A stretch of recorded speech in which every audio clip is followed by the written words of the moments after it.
Aujourd'hui, nous sommes au Japan Tour Festival. Nous sommes la deuxième journée, le dimanche, et nous sommes en compagnie donc de Maliki et de son assistante Becky. Donc déjà, merci d'avoir accepté cette interview. Merci à vous. Merci, de même.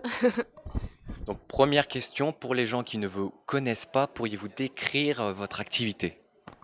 Alors, on fait de la bande dessinée, principalement sur Internet. On tient un blog BD donc, qui s'appelle maliki.com, sur lequel on publie chaque semaine un petit strip, court ou long, ça dépend, qui parle un peu de notre quotidien ou de choses un peu fantastiques. Donc, juste un petit détail technique, un strip c'est une plaquette globalement, ou je sais pas si vous avez comment vous pouvez décrire pour ceux qui nous regardent. Un strip, c'est oui, le mot anglais comic strip, c'est un enchaînement de cases en fait. Ça veut dire une bande de papier sur laquelle il y a des cases qui s'alignent. Donc du coup, vous avez réalisé l'affiche du Japan Tour Festival que l'on peut voir donc sur ce document. Vous êtes inspiré de quoi pour faire cette image? Je me suis inspiré principalement du Japon puisque c'était le thème qui m'avait été donné. Je voulais essayer de faire un petit peu le classique Japon traditionnel versus Japon moderne avec le petit smartphone. Après, j'ai pas mal cherché des images de kimono, des images de motifs qui me plaisaient, et puis des petits masques traditionnels. Voilà, il fallait que tout pointe vers le Japon de toute façon. Ça faisait partie du cahier des charges, hein. Ça fait partie du cahier des charges. Et donc parle-nous de ton parcours. Comment en es-tu arrivé là? En fait, c'est un parcours très sinueux et c'est plutôt un concours de circonstances, puisque au départ, je voulais faire de la bande dessinée, je voulais faire du cinéma d'animation après la terminale. J'ai essayé de rentrer dans un peu dans toutes les grandes écoles parisiennes et j'ai échoué à chaque examen. Donc finalement, je suis parti en fac d'art plastique, mais c'était pas très bien, c'était que du théorie, donc je suis pas vraiment allé. J'ai dessiné plutôt dans mon coin en m'inspirant de ce qui me plaisait, de ce que je voyais, de ce que j'avais vu quand j'étais gamin à la télé au Club Dorothée, et puis pas mal de mangas japonais que je pouvais lire à l'époque.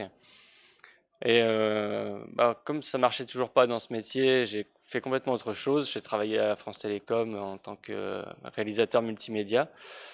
Et j'ai commencé donc à faire un blog BD comme ça pour m'amuser sur Internet, qui a pris petit à petit au fil des années un peu plus d'ampleur jusqu'à avoir pas mal de visiteurs et dont un éditeur qui est tombé dessus qui s'appelle Ankama et qui m'a dit bah tiens on pourrait éditer ce blog en format papier et puis c'est comme ça que ça a commencé. On a sorti ensuite beaucoup de tomes inspirés du blog. Et donc pour Becky, comment tu as rejoint l'équipe, entre guillemets? En fait, moi, à la base, j'ai une formation assez classique aussi. J'ai fait un bac scientifique. Ensuite, j'ai fait un... Attends, je vais prendre ça si tu veux. J'étais à Gobelin en communication et industrie graphique, option pré-presse, qui m'a permis de connaître toutes les chaînes, tous les maillons de la chaîne pour jusqu'à l'impression en fait d'un livre. Donc fabrication, impression, etc. Ensuite, j'ai une formation de commercial, marketing et communication encore. Et ensuite, je l'ai rejoint en Bretagne parce qu'il était en Bretagne et il cherchait quelqu'un pour l'épauler parce qu'il y a énormément de travail en fait au-delà du dessin dans la bande dessinée. Il y a la gestion de la communauté. Là, depuis peu, on a sorti un livre en auto-édition. Donc, je joue le rôle de l'éditeur quelque part. Donc, il fallait contacter les imprimeurs pour faire des devis. Il fallait faire toute la maquette du livre.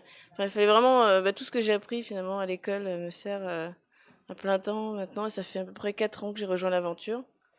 Donc voilà, je suis un peu la fille couteau suisse de Maliki. Donc du coup, c'est une aventure qui a plusieurs années. Les personnages ont évolué, bien évidemment, au cours de cette aventure.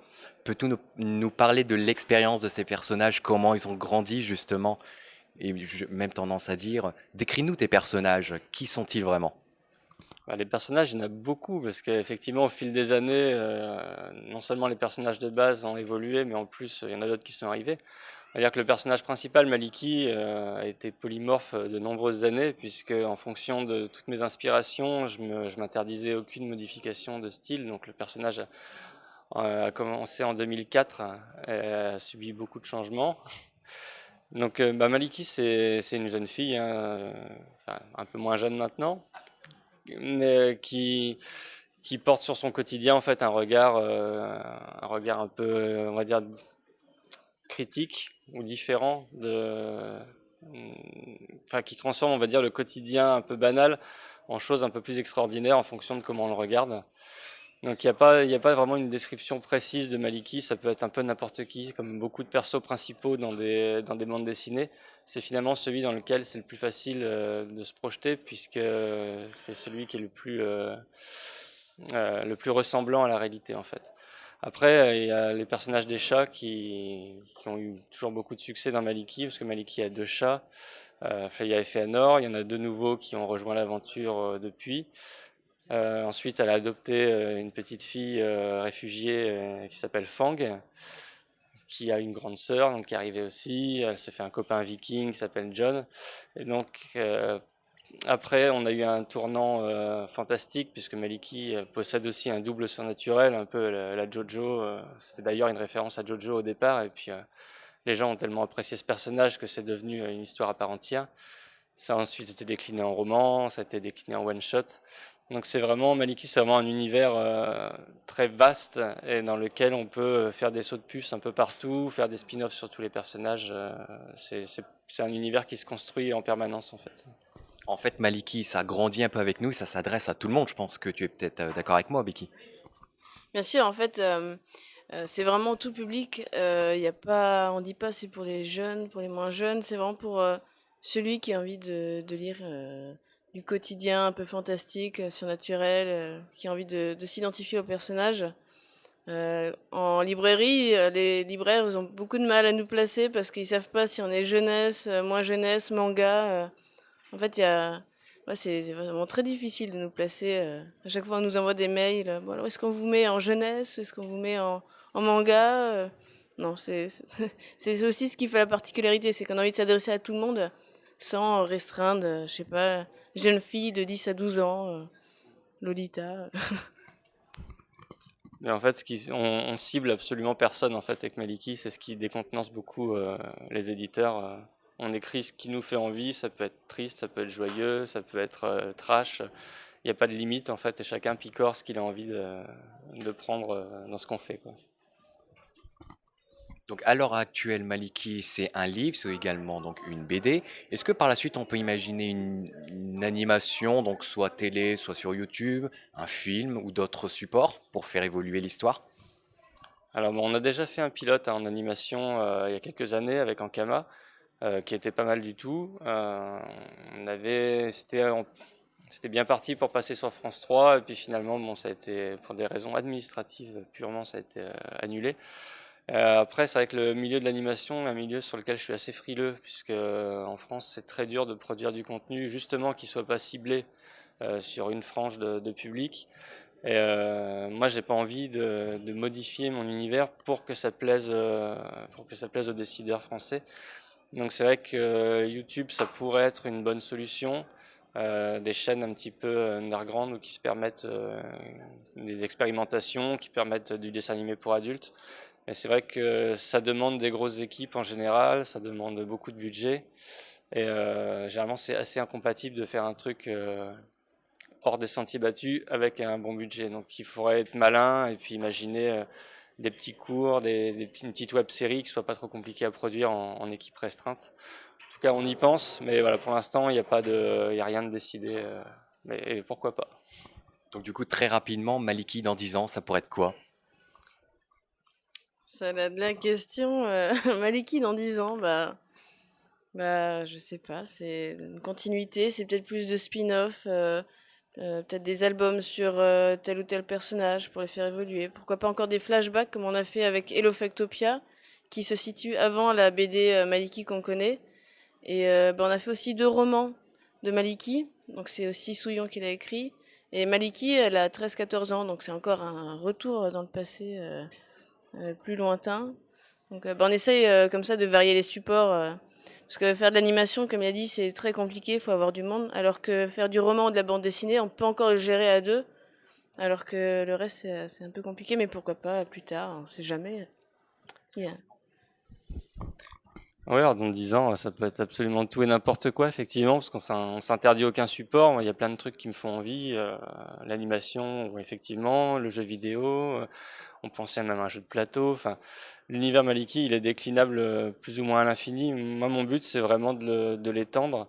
Et même si je prends un personnage de Maliki, un personnage secondaire pour en faire un spin-off, il faudra toujours qu'il soit relié à l'univers. En fait, on nous demande souvent si on n'a pas envie de faire autre chose que du Maliki, parce qu'on nous dit, bah oui, après tout ce temps, vous en avez pas marre. Bah non, en fait, plus l'univers sera grand et plus on sera content. Et une toute dernière question. Donc, vous n'êtes pas les seuls donc, à faire ce type de support. Il y a des jeunes, j'imagine, qui ont envie de se lancer. Est-ce que vous auriez par exemple un conseil à leur donner? Ouais, bah moi le conseil que je donne souvent, c'est quand on me demande bah, comment avoir une communauté sur Internet, comment débuter sur Internet, c'est ce que je dis, c'est qu'il faut donner d'abord pour pouvoir recevoir ensuite. Donc il faut être généreux avec ce qu'on fait, il faut pas hésiter à faire plein de petites histoires, à les partager avec les gens, à recueillir leurs impressions, sans forcément tout de suite se dire voilà, ça va être mon métier, je vais gagner plein d'argent avec. Effectivement, si on veut en vivre, il faut songer à la partie financière, c'est important, mais d'abord, il faut faire ses preuves, il faut donner beaucoup. Moi, je dirais surtout être patient. On reçoit souvent des mails de gens qui disent ah, ça fait 6 mois que j'ai commencé, il n'y a personne sur mon blog. J'ai fait bah écoute, continue, il faut pas désespérer, il faut vraiment continuer. Maliki, aujourd'hui il y a du monde, mais ça fait 12 ans que ça existe, donc Rome ne s'est pas faite en un jour, c'est ça qu'on dit? Oui. Ouais. Voilà. Bah, en tout cas, on espère que Maliki aura plein d'autres aventures. On espère que ce personnage va grandir au fur et à mesure de ses auteurs, hein. On espère aussi que ces petits conseils pourront peut-être aider donc certains jeunes à se lancer à l'aventure. Et donc nous remercions Maliki et Becky pour donc la représentation donc d'une part de l'image donc du Japan Tour Festival et qui sont auteurs de la BD et du livre Maliki. Merci beaucoup. Merci à vous. Merci beaucoup.